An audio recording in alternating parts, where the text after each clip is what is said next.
संभाजीनगरमध्ये आता रब्बीतील ज्वारी पिकाचं अवकाळी पावसामुळे मोठं नुकसान झालंय।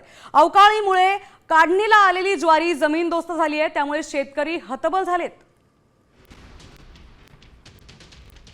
या वर्षाच्या सुरुवातीलाच अवकाळी संदर्भातली मोठी बातमी आपण बघतोय। राज्याच्या अनेक भागांमध्ये अवकाळीचा फटका आता शेतकऱ्यांना बसलाय। दरम्यान ज्वारी पिकातून आता थेट संभाजीनगरमधून आढावा घेतलाय आमचे प्रतिनिधी माधव सावरगावे यांनी।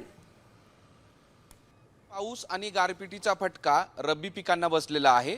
रब्बीतील गहू, ज्वारी, हरभरा या पिकांचं नुकसान झालेलं आहे। मी सध्या ज्वारी पिकामध्ये आहे। जी ज्वारी रात्री पडलेला अवकाळी पाऊस, गारपीट आणि वादळी वारा यामुळे पूर्णतः आडवी झालेली आहे आणि त्यामुळे शेतकऱ्याचं नुकसान झालेलं आहे। ही ज्वारी पूर्ण तयार झालेली आहे, मात्र आता पाऊस पडलेला आहे आणि पाऊस, गारपिटी आणि वारा यामुळे ही खाली पडल्यानंतर आता ही कुजून जाण्याची भीती शेतकऱ्यांना आहे। पूर्ण माल तयार झालेला आहे।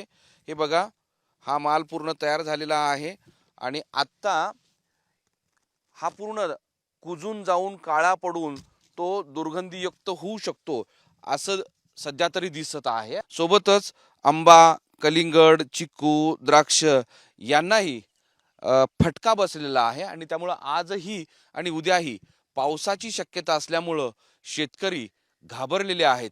मोहम्मद इरफानचा माधव सावरगावे, साम टीव्ही, छत्रपती संभाजीनगर।